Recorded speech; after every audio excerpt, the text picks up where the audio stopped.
সবার কি অবস্থা? এখন আমি রাজশাহী বিশ্ববিদ্যালয়ে ভর্তি পরীক্ষা ২৩-২৪ সেশনের হায়ার ম্যাথ অংশটি সমাধান করব। দেখো প্রথম একটা কি আছে? প্রথম এটা হচ্ছে y equals to root over sec x হলে d over dx এর মান কত? তার মানে এটা ddx টা বের করতে বলছে, তাই না? এই ফর্মেটটা আমার root x ধরে নিতে হবে। তাহলে আমি যদি d over dx টা করি, ধরো d over dx লিখলাম, এদিকে আসবে 1/2 root x। কেন? যদি আমরা root x ধরে নিতাম তাহলে সেটা কিন্তু কি আসতো 1/2 root x আসতো, লিখলাম। এখন যেটা x না, এটা তো root x তো আর x না, তাকে আবার ddx করতে হবে না? তো sec x এর ddx কি হয়? sec x into tan x, তাই তো? আচ্ছা, ধরলাম এই পর্যন্ত তুমি বুঝছো। বোঝার পরে দেখো এটা ভ্যানিশ করলে কিন্তু রুট ওভার sec x উপরে পড়ে থাকে, কি জানি? এই বিষয়টা হচ্ছে এরকম যে x বাই রুট এক্স বলতে কি বোঝায়? রুট এক্স না? কনসেপ্ট হচ্ছে এটা। তাহলে 1/2 সামনে রাখো, দেন উপরে চলে আসবে রুট ওভার sec x, এখানে চলে আসবে হচ্ছে tan x। তাহলে এইটা বলো, এইটার মান কি ছিল? ডাকে y, তাই তো? তাহলে আমরা কিন্তু বলতে পারি y tan x বাই 2, একদম সহজ ম্যাথটা। ওকে, z equals to 1 minus i by 1 plus i হলে আর ই অফ জেড এটা বলতে কি বোঝায়? এটা বলতে বোঝায় রিয়েল নাম্বার, বাস্তব অংশটা কত। এটা তো আদর্শ রূপে দেওয়া নাই জটিল সংখ্যার, তাই না? কারণ জটিল সংখ্যার আদর্শ বলতে বুঝি z equals to x plus i y, তার মানে কি হরে কোনো আই থাকতে পারবে না।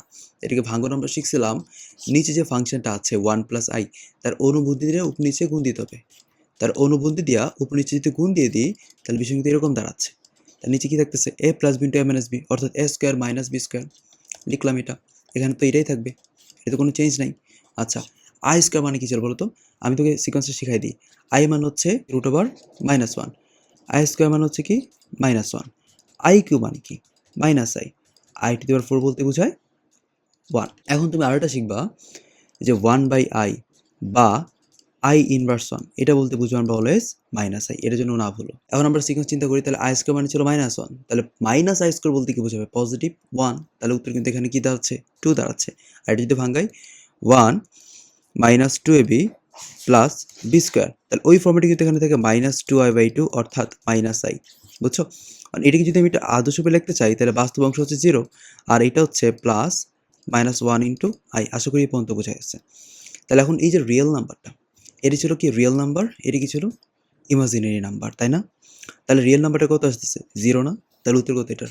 0। একটা পরাবৃত্ত হচ্ছে y square equals to 4x এবং y minus 2x equals to 0 রাখা দ্বারা আবদ্ধ ক্ষেত্রের ক্ষেত্রফল কত? আমি আমাদের কোর্সে কিন্তু তোমাদের শিখিয়েছিলাম যে পরাবৃত্ত ইকুয়েশন যদি y square equals to 4x ফর্মেটে থাকে এবং সরলরেখা যদি y ইকুয়ালস টু mx ফর্মেটে থাকে, আবদ্ধ ক্ষেত্রফল হচ্ছে 8/3 a square by m cube. আর যদি কোনো কারণে x square equals to 4ay এই পরাবৃত্ত থাকে এবং y ইকুয়ালস টু mx থাকে, তখন কিন্তু ছিল 8/3 a square into m cube, তাই না? আচ্ছা, এটা কিন্তু আমার পেজে কিন্তু এটা দেওয়া আছে একদম ফ্রি, সবার জন্য দেখে নিবা। তাহলে এখন আমরা এটা যদি এতটুকু বুঝি তাহলে এই ফর্মেটটা অ্যাপ্লাই হবে এখানে, যেখানে এর মানটা কত যদি কম্পেয়ার করি, এর মান হচ্ছে 1, কারণ 4 ইন্টু 1 ইন্টু এক্স, তাহলে এর মান তো 1।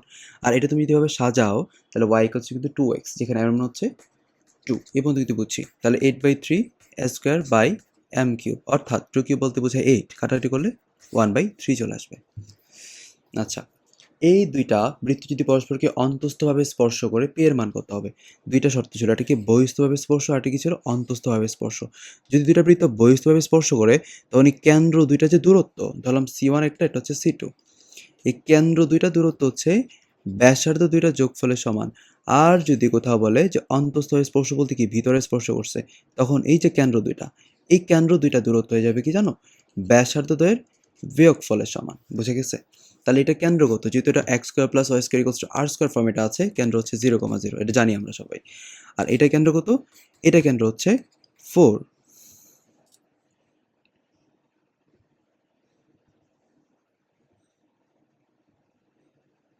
এটা কেন্দ্র হবে 0,4। কেন? কারণ আমরা জানি এক্সের সহগ যেটা থাকবে সেটাকে -2 দিয়ে ভাগ দিতে হবে, ওয়াই এর সহগটাকেও -2 দিয়ে ভাগ দিতে হবে, তাহলে 0,4 থাকতেছে। আচ্ছা, তাহলে এই দুইটা দূরত্ব কি হবে? ব্যাসার্ধের যোগফলের সমান। ওকে, এখন এটা ব্যাসার্ধটা বের করি। ব্যাসার্ধ কত? এখানে আর এর মানটা হচ্ছে পি, আর এখানে আর এর মানটা কত জানি না, বের করে নিতে হবে। কিভাবে বের করবো? আর equals root over G square, জি তো এখানে নাই, প্লাস এফ স্কোয়ার, তাহলে কত 16, মাইনাস জি তো এখানে 4 ছিল, যাই হোক মাইনাস সি, সি এর মান তো নিজে -9, তাহলে কি +9 হয়ে যাবে, অর্থাৎ 5 হয়ে গেল। এখন আমরা তো জানি যে অন্তঃস্থ স্পর্শ করলে কেন্দ্রটির দূরত্ব হচ্ছে ব্যাসার্ধদের বিয়োগফলের সমান। এখন কোনটা পড়ো সেটা তো বলতে পারবো না, কারণ একটা ব্যাসার্ধ ছিল 5 আর একটা ব্যাসার্ধ কত পাইছিলাম? পি। তাহলে একটা ফর্মেট হতে পারে পি মাইনাস 5 ইকুয়ালস টু কি root over 0 - 0 whole square plus 0 - 4 whole square. তাহলে ওইটা চিন্তা করলে কিন্তু পি এর মান চলে আসে কত বলতে পারবা? পি এর মান চলে আসে কিন্তু 9। আবার এটা বলতে পারি 5 - পি, যদি 5টা বড় হয় পি যদি ছোট হয়, ওই ক্ষেত্রে কিন্তু বলা যায় যে এটা 0 minus 0 whole square plus 0 minus 4 whole square. তাহলে আলটিমেটলি কিন্তু এখানে পেয়ার মান চলে আসে কত 1। তাহলে এই দুইটা কিন্তু আসলে উত্তর হওয়ার কথা বা উত্তর হইতে পারে। তাহলে যেটা অপশন থাকবে সেটা উত্তর, যেটা এখানে 1 আছে, একটা আমি দেখাই দিলাম। এখন আমরা যদি এই ম্যাথটা দিকে তাকাই যে y = 2x square plus 3x plus 5 এই বক্ররেখার 0,1 বিন্দুতে অভিলম্বের ঢালটা কত হবে? প্রথম কথা হচ্ছে ঢালটা বের করে নিতে হবে আগে। আগে ঢালটা বের করি, তারপরে তোমাদের কথাগুলো আমি আগে আসি। তো ঢাল যদি বের করি d/dx এর মানটা আসবে 4x প্লাস 3 এবং ঢালের মানটাও বের করতে হবে কত বিন্দুতে? 0,1 বিন্দুতে। তো এখন জাস্ট y তো নাই, তাহলে 1 তো বসবে না, জাস্ট x এর মান ভ্যালুটা বসবে। 0 বসালে 4 × 0 প্লাস 3 মানে কি আলটিমেটলি 3। তো d/dx মান কিন্তু পেয়ে গেছি। এখনই কথা বাদ। এখন অভিলম্বের ঢাল এবং স্পর্শকের ঢাল একটু বিষয়গুলো চিন্তা করি। কোনো ম্যাথে তুমি যদি পাও স্পর্শকের সমীকরণ কত, তাই না? আবার আরেকটা হইতে পারে কি অভিলম্বের সমীকরণ, তাই না? এই স্পর্শকের সমীকরণ যদি একটা বিন্দু বলা থাকে, তাহলে বিন্দু হচ্ছে x1, y1। তাহলে এগুলো তো একটা সরলরেখা আলটিমেটলি। আর এক বিন্দুকে আমি সরলরেখা কিন্তু শিখে এসেছিলাম y - y = কি m × x - x1। এটা স্পর্শকের জন্য এবং এটা কি অভিলম্বের জন্য কিন্তু হুবহু সেম সূত্র, বাট ঘাপলা হচ্ছে mটা। মনে রাখবা স্পর্শকের ঢাল হচ্ছে অলওয়েজ d/dx এবং অভিলম্বের ঢাল হয়ে যাবে -dx/dy। কেন? কারণ স্পর্শক অভিলম্ব কি থাকে? পরস্পর লম্বভাবে থাকে। আর দুইটা লম্ব রেখার ঢালের গুণফল কিন্তু -1। খেয়াল করে দেখো সবগুলো কাটাটিকে -1 থাকে। তাহলে এই যে d/dx = 3 যে পাইছি, এটা কিন্তু স্পর্শকের ঢাল। তাহলে অভিলম্বের ঢাল কি হবে? -1/3। একদম সোজা। এই ম্যাথটা দেখো। এই ম্যাথটা করার আগে আমরা একটা বেসিক শিখবো। e⁻x এখানে ধরো দিলাম, দেন তার পাশে একটা মেইন ফাংশন এবং তার পাশেই যোগ আকারে আরেকটা মেইন ফাংশন আছে। তাহলে এই টাইপের ইন্টিগ্রেশন উত্তর হয়ে যায় e⁻x * main function plus c। এখন এই ম্যাথটা যদি সাজিয়ে রাখতাম, ইন্টিগ্রেশন e⁻x, তারপর এখানে দিলাম আগে sin x, তারপরে তার পাশে দিলাম আমি cos x টা। তাহলে ওই ক্ষেত্রে কিন্তু বলতে পারি দেখো যে ফাংশন আছে তার dx ফাংশন কিন্তু তার পাশে আছে। তাহলে উত্তর কি e⁻x main function plus c। 2π/3। আচ্ছা 2π/3 বলতে কত ডিগ্রি বোঝায়? এগুলো কিন্তু আমরা আগে নর্মালি এই দুটো হিসাব করি। নো, আগে হিসাব করবা π/3 এই পার্টটা, কারণ এটা সহজ। কেন? π/3 বলতে বোঝায় 60 আর দুইটা 60 মিলে 120 ডিগ্রি। তাহলে আপনার মনে হচ্ছে 120 ডিগ্রি, বুঝে গেছে? ওকে, 4 এবং 1 নিউটন মানে দুইটা বলের লব্ধি। তাহলে আর মানে কি? আর মানে হচ্ছে √, এটা স্কয়ার, তার মানে কি 16 দিতে পারি, দেন 1 প্লাস 8 cos 120। বুঝে গেছে আশা করি? 17 থাকলো, দেন 8 × -1/2। কেন? cos 120 এর মান হচ্ছে -1/2, ডাইরেক্ট মুখস্থ করবা। তাহলে আলটিমেটলি থাকতেছে কত? 17 - 4 অর্থাৎ √13। এই রাশিটার একটা উৎপাদক হচ্ছে x - 1। তাহলে কি এর মান কত? যদি আসলে এটা উৎপাদক হয়ে যায় তাহলে আমরা কিন্তু বলতে পারি এই উৎপাদকের মান হচ্ছে 0, অর্থাৎ x এর মান পেয়ে গেলাম 1। x এর মানটা আমরা এখানে ইনপুট দিতে পারি এবং x এর মানটা তুমি ইনপুট দেওয়া যে ভ্যালুটা পাবা সেটার মান কি হয়ে যাবে? 0ই হবে, মাস্ট হইতেই হবে, যেহেতু তারা বলে দিয়েছে উৎপাদক। অর্থাৎ এখানে কি এর মান বলতে পারি আমরা কত? +5। আশা করি বুঝছো। আচ্ছা এই ইন্টিগ্রেশনটা চিন্তা করি। এই ইন্টিগ্রেশনটা কিন্তু আমাদের কোর্সে খুব ভালো করে করানো হয়েছিল। কিভাবে করেছিল আমি তোমাকে বুঝাই। ধরো এটা আমি x-ই রাখলাম আর এটাকে রাখতে পারি 1 + x² হোল স্কয়ার, তাই তো? আচ্ছা আগে এটা করি, তারপরে আপার লিমিট লোয়ার লিমিটটা তোমাকে বুঝাই দিই। এই x² টা আমরা হচ্ছে z ধরে নিব। যদি ধরে নিই তাহলে কিন্তু 2x dx = কি চলে আসতেছে? dz আসতেছে না? আসতেছে। তার মানে এখানে তো 2 টা নাই। তাই 2 আনার জন্য কিন্তু আমি ব্যালেন্স করে ফেলতে পারি। তো আলটিমেটলি কিন্তু এটা হাফ তো লিখলাম, উপরে যেটা আছে তার মান হচ্ছে dz আর এখানে দেখতেছি 1 + z², তাই না? তাহলে 1/1 + z² ইন্টিগ্রেশনটা কি ছিল? ছিল হচ্ছে tan ইনভার্স z। তারপর তুমি ভ্যালুটা বসায় দাও, যাকে আমি ধরছিলাম। কাকে ধরছিলাম? x² মানে তো z, বসাই দিলাম। এখন তুমি আপার লিমিট আর লোয়ার লিমিট বসাও। যখন তুমি একবার 1 বসাবা, হাফ tan ইনভার্স আমি 1² মানে 1ই বসাচ্ছি, আরেকবার মাইনাস দেখি tan 0 ইনভার্স বসাবো, তাই না? আচ্ছা এখন দেখো tan 0 মান তো 0ই, তার মানে কি tan ইনভার্স 0 মান কিন্তু 0 আমরা জানি। আর এই যে tan ইনভার্স 1 তার মানে কিন্তু জানি π/4, অর্থাৎ আলটিমেটলি উত্তরটা দাঁড়াচ্ছে কি π/8। দেখো আমি কিন্তু এখানে কোনো শর্টকাট অ্যাপ্লাই করি নাই, আমাদের একদম যে বেসিক ফর্মুলা ছিল আমি ওইভাবে কিন্তু আগাইছি এবং আমাদের কিন্তু শর্টকাটটা খুব অল্প শিখা উচিত। আমি তোমার যদি একটা ম্যাথ, যে রাশিয়ান ম্যাথগুলো একটু ট্রিকি টাইপের থাকে, একটু বড় টাইপের দেয় তার ইচ্ছা করে, তো এখানে কিন্তু তোমার ঘাবড়ানোর কিছু নাই যে আমি 1 মিনিটে পারলাম না, 1.5 মিনিট লাগছে, আমার কি চান্স হবে না। না, 100% হবে। হবে না কেন? একটা ম্যাথ তোমার একটু বড় থাকতে পারে, বাকি 10টা ম্যাথ তো সহজ থাকবে, তাই না? এটার জন্য শর্টকাট শেখার কোনো দরকার নেই। আমরা কিন্তু একটা ফর্মেট জানি যে ত্রিকোণমিতিক ফাংশন এবং ইনভার্স ফাংশন যদি পাশাপাশি থাকে সেটা হোক আগে পরে, ওটা ব্যাপার না, ভ্যানিশ যাবেই। তাহলে এই যে cos x আমি সেটা কিন্তু লিখতে পারি এভাবে যে sin sin π/2 - x লেখা যায় কি না? লেখা যায়। এবং এই যে a পার্ট এটা কিন্তু লেখা যায় sin π/2 - 3x আকারে, লেখা যায় কি না? লেখা যাবে। তাহলে এই মাইনাসটা কিন্তু আমি সামনে আনতে পারি। সামনে আনলে কিন্তু sin ইনভার্স sin π/2 - x হয়ে যাচ্ছে আর এই পার্ট হচ্ছে কি sine inverse sine pi by two minus 3x হয়ে যাচ্ছে। তারপরে দেখো এই সাইন ইনভার্স সাইন ভেনিশ, এই সাইন ইনভার্স সাইনে ভেনিশ, তাহলে মাইনাসের কারণে সেটা কি minus pi by two plus x, আর এটা হয়ে যাবে positive pi by two minus 3x, এটা ভ্যানিশ, তো আলটিমেটলি উত্তর হচ্ছে কি মাইনাস 2x। আচ্ছা, এই অতিবৃত্তের উপকেন্দ্রিক লম্বের দৈর্ঘ্যটা কত? তো এর কিন্তু ওয়াই স্কোয়ার দিয়ে শুরু হয়েছে, মানে ওয়াই স্কোয়ারটা পজিটিভে, তাহলে উপবৃত্তের আমরা সূত্রগুলো অ্যাপ্লাই করবো এ লেস দেন বি এর যাবতীয় যা যা আছে। তো এ লেস দেন বি এর ক্ষেত্রে আমরা উপকেন্দ্রিক লম্বের দৈর্ঘ্য শিখছিলাম 2a² বাই বি, তাহলে আমাকে বের করতে হবে এর মান কত, বি এর মান কত। এ থাকে হচ্ছে এক্স এর নিচে, তাই না, এ স্কোয়ারটা আর কি, তাহলে এখানে এ স্কোয়ার মানটা কত 2, আর বি বলতে কি বোঝায়, ওয়াই স্কোয়ার নিচে ছিল বি স্কোয়ার, তাকে রুট করলে বি পাবো আমরা, তাহলে এখানে কত 1 না, বি স্কোয়ার মানে 1, বি এর মান হচ্ছে 1, আলটিমেটলি উত্তর কত 4। এই বৃত্তটা যদি একশোকে স্পর্শ করে, আমি একটু সাউন্ড কমাও, স্পর্শ করলে পি এর মান কত হবে, তাই না? আমরা জানি একশোকে স্পর্শ করলে সি ইকুয়ালস কি ছিল জি স্কোয়ার, এবং অয়ক্ষকে স্পর্শ করলে সি ইকুয়ালস এফ স্কোয়ার। যেহেতু একশোকে স্পর্শ করতে বলছে এবং সি এর জায়গায় পি আছে, তাহলে আমি কিন্তু বলতে পারি পি এর মান হচ্ছে জি স্কোয়ার, অর্থাৎ -4 হোল স্কোয়ার, অর্থাৎ 16, তাই না? এখন বলবো জি এর মানটা কেমনি বের করলাম, দেখো আমরা কেন্দ্র কিন্তু শিখছিলাম মাইনাস জি মাইনাস এফ, যেটা আমরা শিখছিলাম হবে যে এক্সের সহগটাকে -2 দিয়ে ভাগ দিলে কি পাই আমরা মাইনাস জি, অর্থাৎ এই মানটা কত 4, তাহলে জি এর মান কত -4 না, এইভাবে। এত বিন্দুতে সংযোগ রেখাংশকে এক্স অক্ষরেখা কি অনুপাতে ছেদ করে? আচ্ছা দেখো, একটা রেখাকে, তাহলে আমি এটা এক্স অক্ষ, অক্ষ, যদি এক্স অক্ষ ছেদ করে তার কিসের মান 0? এই পয়েন্টে, এই পয়েন্টে কিন্তু কোটির মানটা 0। তাহলে আমরা এরকম যদি একটা রেখা চিন্তা করি, এই রেখা হচ্ছে -2,4, আর এই রেখা হচ্ছে 4,-2, এই বিন্দু ধরলাম হচ্ছে এক্স অক্ষতে ছেদ হয়েছে, তাহলে এটা কিসের মানটা 0? এটার কোটির মানটা 0, এবং ধরলাম m:n অনুপাতে। তাহলে প্রশ্নমতে কিন্তু বলতে পারি আমরা 0 = m/4 plus n into -2 by m plus n, বলা যায় কিনা, বলা যায়। দেন আর গুণ করো, ভ্যানিশ হয়ে যাবে এটা। তাহলে কি দেখতেছে 4m - 2n = 0, অর্থাৎ 4m = কি 2n, সুতরাং বলতে পারি m/n = কি আসবে 2/4, অর্থাৎ 1:2।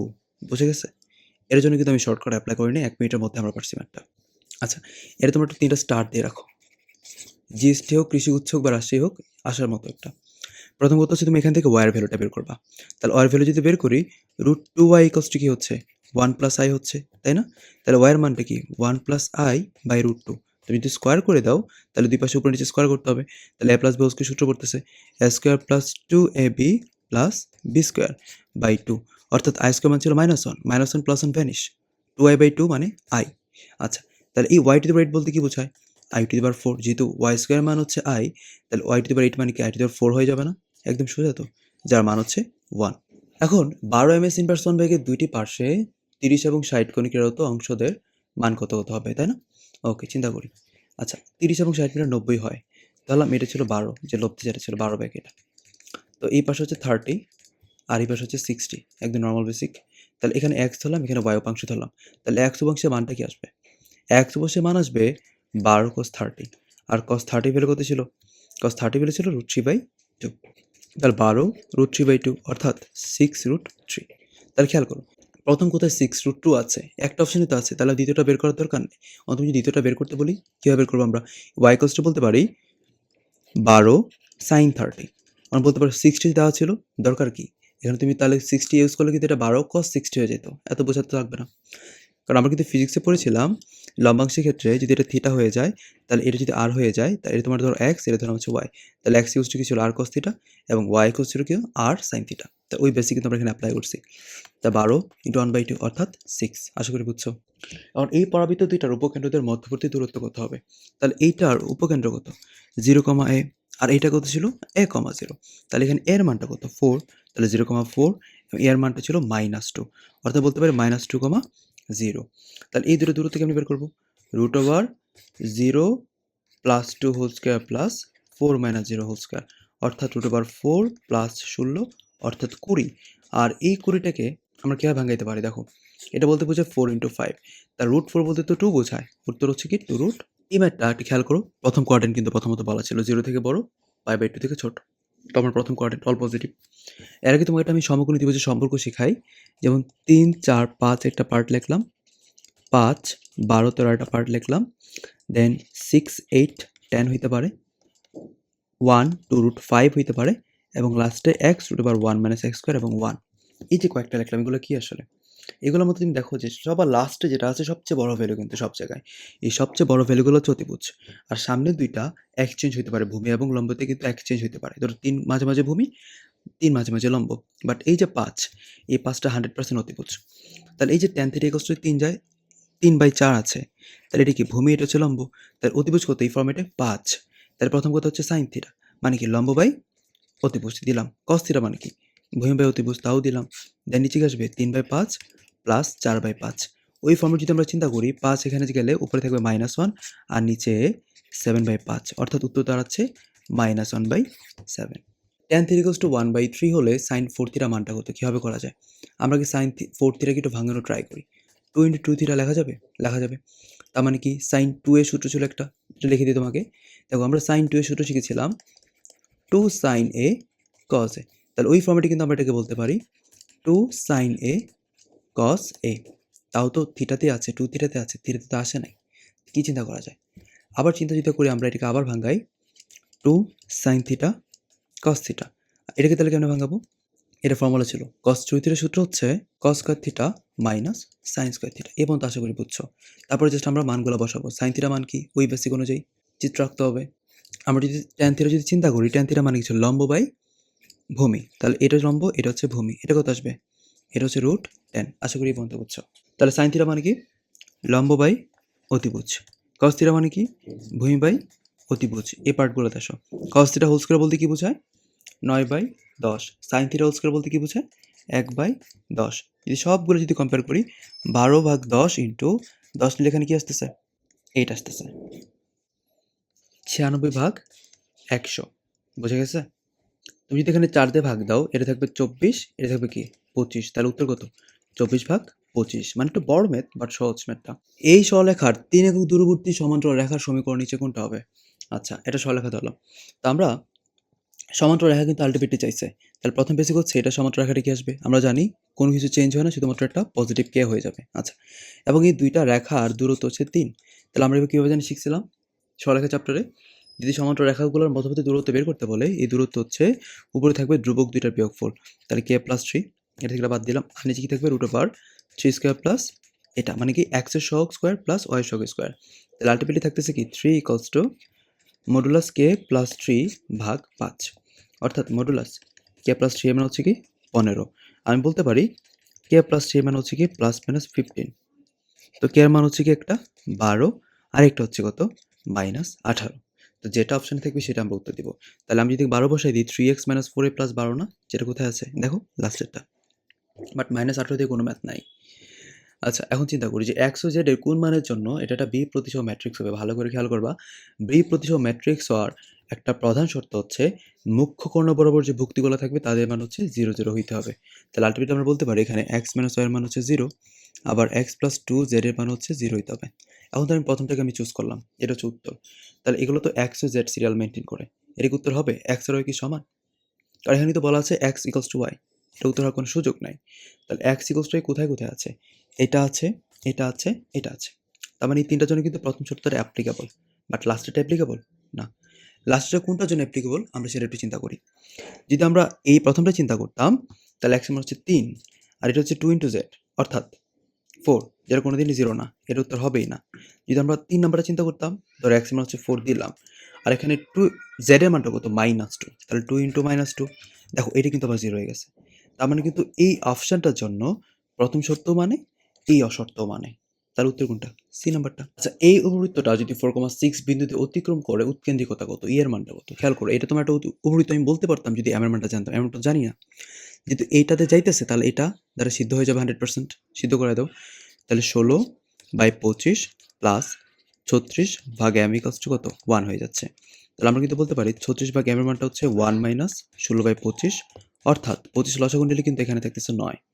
তাহলে আমরা বলতে পারি এটা কাটাকাটি গেলে 4 থাকতেছে। তো আলটিমেটলি আমরা বলতে পারবো m = কত? 100। তাহলে এখানে খেয়াল করে দেখো উপবৃত্তটা হচ্ছে x² / 25 প্লাস y² / 100 = কিন্তু 1। খেয়াল করে দেখো এখানে কিন্তু b 1 থেকে বড় হচ্ছে। তাহলে এর মানটা কি? এত কিছু তোমার জানা লাগবে না। তোমাকে শিখাই দিই। যদি উপবৃত্ত বলে এবং একটা উপবৃত্তের উৎকেন্দ্রতা বের করতে বলে, তুমি প্রথম কথা একটা রুট দিবা, একটা মাইনাস দিবা। এই যে ২ টা ভ্যালু আছে x² এবং y² এর নিচে, তাই না? জাস্ট ভগ্নাংশের মধ্যে লবে যাবে ছোটটা আর হরে বড়টা, আর কিচ্ছু না। তাই তুমি হিসাবটা করে √100 আর এখানে থাকবে হচ্ছে 75। দেন তুমি কি করতে পারো? 25 দিয়ে ভাগ দিতে পারো। 3 আর এখানে 4। তাহলে উত্তরটা কি আসে? √3/2। আশা করি বুঝছো। আচ্ছা, এই ম্যাথটা দেখি। এই ম্যাথটা হচ্ছে ddx of log 10 base x। তাহলে আমরা এটা কিভাবে কনভার্ট করতে পারি? একবার x এর জায়গায় দিব, আরেকবার 10 এর জায়গায় হচ্ছে কি দিব? দিব। তাহলে বিষয়টা কি দাঁড়াচ্ছে? এই যে log 10 base into ln x। কেন? log base x বলতে বুঝি ln x। তাহলে এই আলটিমেটলি এটা ddx করা মানে কি? এটা ddx করা। আর এই পার্ট ddx বলতে কি? এটা তো ধ্রুবক। আর ধ্রুবক ইনটু আকারে থাকলে সেটা চেঞ্জ হয় না। এটাই থাকে। শুধুমাত্র এটা ddxটা হবে 1/x। আশা করি বুঝে গেছে উত্তরটা। আচ্ছা, এই টাইপের ম্যাথগুলো থাকলে ধরো সাইন ইনভার্স কিছু একটা প্লাস কস ইনভার্স কিছু একটা, আমরা ট্রাই করবো দুইটাকে ট্যান ইনভার্সে কনভার্ট করতে। তাহলে এটাকে ট্যান ইনভার্স কনভার্ট করলে কিন্তু 4/3 চলে আসতেছে। আর এইটা ট্যান ইনভার্স কনভার্ট করলে কি আসবে? ওই তোমাকে শিখাইছিলাম যে 1, 2 √5 এর মধ্যে একটা সম্পর্ক মনে আছে? আচ্ছা, তাহলে খেয়াল করো, এটা মানে কি? ভূমি। এটা হচ্ছে অতিভুজ। তা অতিভুজ কি মিলছে? বড়টা মিলছে, তার লম্ব হচ্ছে 1। Tan inverse 1/2। এই পর্যন্ত বুঝছো কিনা? বুঝছো? ওকে। tan inverse x plus tan inverse y এর ফর্মুলা কি ছিল মনে আছে কারো? মনে আছে আশা করি। tan inverse x plus y by 1 minus xy। হিসাবটা করি। তার প্রথম ক্ষেত্রে হচ্ছে যোগ দিব আর নিচে 2টা গুণ করে দিব। ডাইরেক্ট গুণ করি তো। তাহলে 4/6 থাকতেছে না? ওকে। তাহলে আলটিমেটলি এখানে উপরে কি থাকতেছে? 6 যদি আমরা লসাগু নেই তাহলে 8 প্লাস 3 আর নিচে 6 নিলে 2। এটা ভ্যানিশ। তার উত্তর কি? tan inverse 11/2। আচ্ছা, দেখো y equals to tan inverse 4x by 1 minus 4x square হলে d/dx এর মানটা কত? আচ্ছা, আমরা এটা কিভাবে চিন্তা করতে পারি যে y equals to tan inverse আমি এখানে দিলাম 2 into 2x by 1 minus 2x whole square। অর্থাৎ এটা কিন্তু এরকম যে tan inverse 2x by 1 minus x square। এটা মানে ছিল 2 tan inverse x এর ফর্মুলা। কোনটা? এটা যদি না বুঝে তোকে লিখে দিই আমি। এই যে 2 tan inverse x এর ফর্মুলা ছিল tan inverse 2x by 1 minus x square. আমি এই xটাকে আমি ধরলাম 2x, ধরা যায় না? তা সেটা কি 2 tan ইনভার্স x এর বদলে 2 tan ইনভার্স 2x হয়ে যাবে না? এই পর্যন্ত তো বুঝছো। তাহলে এই পার্টে ddx করতে বলছে, মানে এটা ddxটা আমরা করবো। তাহলে কি আসবে? 2 into 1 by 1 plus x square. এটা তো x না, তাকে আবার ddx করলে 2 আসে। আলটিমেটলি উত্তর হচ্ছে 4/1 প্লাস 4x স্কোয়ার। একটু তোমাকে বোঝাই। দেখো, এই পার্টকে যদি সহজ করতে পারি এভাবে, তো সহজ কেন করবো না? প্রথমত হচ্ছে সহজ করতে হবে। সহজ করে দেখলাম যে এটা tan ইনভার্স 2x, অর্থাৎ tan ইনভার্স x এর মতো দেখতে। আর tan ইনভার্স x এর ddx ছিল 1/1 প্লাস x স্কোয়ার। এই কাজটাই করছি। বা এই কাজটা একদম সোজা, বুঝে ফেলছো আশা করি। ওকে, আমরা এই ফর্মেটটা বলতে বুঝবো হচ্ছে 2 tan ইনভার্স a, আর এইটা বলতে বুঝি আমরা 2 tan ইনভার্স b। আর এখানে তারা দিয়ে দিচ্ছে 2 tan ইনভার্স x। তো ওই ক্ষেত্রে দেখো 2 কমন নিলে কিন্তু সব জায়গায় ভ্যানিশ হয়ে যাচ্ছে। তাহলে এখানে কি থাকে? tan inverse a plus tan inverse b। আর tan inverse a plus tan inverse b বলতে বোঝায় tan inverse a plus b by 1 minus ab। আর এখানে তুমি দিবা tan ইনভার্স x, দেন এই দুটা ভ্যানিশ। তাহলে x মানে কি দাঁড়াচ্ছে?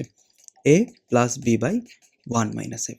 আচ্ছা, এই ম্যাথটা হচ্ছে এরকম যে root over a square minus x square ইন্টিগ্রেশনটা কি ছিল? এই সূত্রটা ছিল sine inverse x by a। তাহলে এটা কি আসবে? সাইন ইনভার্স x তো x আর a হচ্ছে 3 দিলাম, then upper limit lower limit. আমি যদি বলো আপার লিমিটটা বসাই দিই তাহলে কি থাকতেছে? সাইন ইনভার্স 2/3 মাইনাস লোয়ার লিমিটটা বসাও মাইনাস দিয়া, তাহলে 0/3। অর্থাৎ আলটিমেটলি উত্তর হচ্ছে সাইন ইনভার্স 2/3। খেয়াল করো, এই পরাবৃত্তের শীর্ষবিন্দু স্থানাঙ্ক কত? এখানে একটা 3টা স্টার দাও। কেন স্টারটা দিলাম? খেয়াল করি আমরা যদি পরাবৃত্তের শীর্ষবিন্দু বের করতে বলে তোমার খেয়াল করতে হবে কোনটা দ্বিঘাত আছে, কোন চলকটা, y নাকি x। y চলকটা দ্বিঘাতে আছে, পাওয়ার 2। তাহলে তার যে একঘাত যে সহগটা ছিল সেটাকে আমি তার অন্য পাশে পাঠাবো। পাঠাইছি, দুইটা সমান চিহ্ন দুই পাশে দুইটা আছে আছে। তারপরে যেটা একঘাত ছিল y এর, তার যে সহগটাকে 2 দিয়ে ভাগ দিতে হবে। 2 দিয়ে ভাগ দিলে কি থাকে? -4 না? এই যে -4 সেটা হচ্ছে শীর্ষবিন্দু কোটি। কথা আমি আরেকবার বলি, যেটা দ্বিঘাত ছিল তার যে একঘাতের সহগ যেটা ছিল ধরো 8y, তাকে সমান চিহ্নের অন্য পাশে পাঠাতে হবে। বিপরীত পাশে যেন দুইটা থাকলো। তারপর এখানে পেলাম -8y। তারপর এই y এর সহগটাকে 2 দিয়ে ভাগ দিতে হবে। তাহলে -4 পেয়ে গেলাম, যেটা হচ্ছে কি কোটি। এখন এই কোটি যেহেতু পেয়ে গেছি, এই কোটির মানটা আমরা ইকুয়েশনে বসাই দিব। কোটির মান তুমি যদি ইকুয়েশনে বসাও তাহলে x এর মানটা পাবো। বসাই দেখি তো কি আসে? 2x = 16 মাইনাস 32 প্লাস 22, অর্থাৎ 16 মাইনাস 10। এখানে যদি আমরা হিসাবটা করি তাহলে 6 আসতেছে না? তাহলে x এর মানটা কত আসে? x এর মান হচ্ছে 3। এই ম্যাথটা তোমাকে অনেকে অনেকভাবে শেখাবে। আমি তোমাকে একটা শর্টকাট টেকনিকে শেখাই। তুমি জাস্ট চিন্তা করবা এই কোয়াড্রেন্ট আসলে কতটুকু? রেঞ্জটা বুঝো, চিত্র আঁকি আমরা। এই পাই থেকে বড় মানে ১৬০ থেকে বড় বা ৩৬০ থেকে ছোট অর্থাৎ এই রেঞ্জটাতে পড়তেছে। এই কোণগুলো একটু বের করা শিখতে হবে। এটা কত? 60 ডিগ্রি। এটা কত? 4π/3 অর্থাৎ π/3 বলতে বুঝছিলাম 60, তাহলে 424 240 ডিগ্রি। আচ্ছা ঠিক আছে। এটা কত? 120 ডিগ্রি। এটা কত? ৬০ ডিগ্রি, ৬ × ৭ = ৪২, ৪২০ ডিগ্রি। এখন এই ৪ টার মধ্যে কোন অ্যাঙ্গেলটা এই রেঞ্জের মধ্যে পড়ে? এটা? কোনোদিনই না। এটা? কোনোদিন না। এটা এবং এটার মধ্যে একটু চিন্তা করতে হবে। এটা কোন কোয়াড্রেন্টে পড়ে? আচ্ছা একবার যদি ফুল ঘুরে আসে ৩৬০, তারপরে এই পর্যন্ত যদি আরেকবার ঘুরতো ৪৫০, তার মানে এই রেঞ্জে। তাহলে এটা উত্তর না। এর উত্তর কোনটা? এটা। কোনো ম্যাথ টাচ করা ছাড়া আমরা টেকনিক্যালি ম্যাথটা করছি। এই টেকনিকগুলো তোমার বোঝা লাগবে, শেখা লাগবে, প্র্যাকটিস করা লাগবে।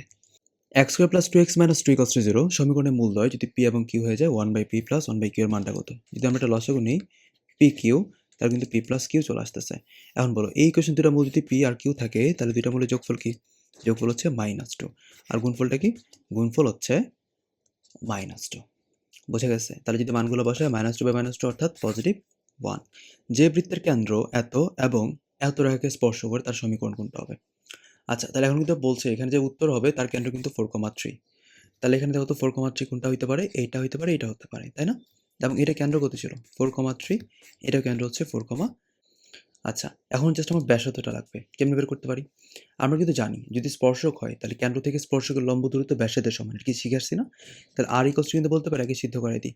তাহলে 4,3 সিদ্ধ করালে 20 - 36 + 3 /√5² + 12² এখানে একটা y হবে আর কি। যাই হোক, তো এখানে হিসাবটা কি থাকতেছে বলো তো? এখানে তো 13 থাকবেই। আর এখানে কি থাকে? এখানে যদি আমি চিন্তা করি, এখানে হচ্ছে -16, হ্যাঁ, আর এখানে হচ্ছে 3, তার মানে কি 1 থাকতেছে আল্টিমেটলি। 13 থাকতেছে আল্টিমেটলি। তাহলে উত্তর কিন্তু এখানে 1। তাহলে চিন্তা করতে হবে এই দুইটার মধ্যে কোনটা ব্যাসার্ধ হচ্ছে 1। যদি হিসাব করি g² + f² - c ছিল। তাহলে যদি পজিটিভটা তুমি চিন্তা করো ওই ক্ষেত্রে কিন্তু এটা মাইনাসে আসে অর্থাৎ 1 আসতেছে। বোঝা গেছে উত্তর কোনটা? সি নাম্বারটা। আচ্ছা এই ম্যাথটা। ইন্টিগ্রেশন যদি এরকম থাকে, যদি আমি দেখি যে একটা ইনভার্স ফাংশন আছে, ত্রিকোণমিতির ইনভার্স ত্রিকোণমিতির ফাংশনগুলো আছে, ওইটাকে আমার z ধরতে হবে। তাহলে আমি ধরে নিলাম cos ইনভার্স x = কি z। তাহলে বলতে পারি -1/√1 - x² মানে কি? dz। আচ্ছা আমি যদি মানগুলো বসাই e⁻z ইন্টু dz হচ্ছে, বাট এখানে মাইনাসটা কই? তাহলে মাইনাস ব্যালেন্স করে ফেলো। বুঝে গেছে? আচ্ছা তাহলে এর উত্তর কি? -e⁻z। আর এটা মানে কি? -e⁻z এর মানটা কি ছিল? cos inverse x plus c। এইটা হচ্ছে আমার উত্তর। আচ্ছা এখন বলছে এত রেখাটা এত ঢাল বিশিষ্ট রেখার উপর লম্ব হলে p এর মান কত? তাহলে এই রেখাটা কিন্তু এত ঢাল বিশিষ্ট রেখার উপর লম্ব। তাহলে এই রেখার ঢালটা কত? এই রেখার ঢাল হচ্ছে ওই যে -x এর সহগ বাই y এর সহগ কম্পেয়ার করলে কিন্তু এটা x বাই। আচ্ছা তার মানে কি এই রেখাটা হচ্ছে এই রেখার সাথে লম্বভাবে আছে। তাহলে এই রেখার ঢাল কত? শর্টকাট শিখেছিলাম ঢাল বের করার।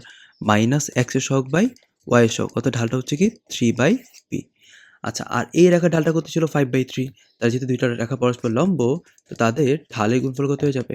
-1। 3, 3 ভ্যানিশ। অর্থাৎ p এর মান বলতে পারি -5।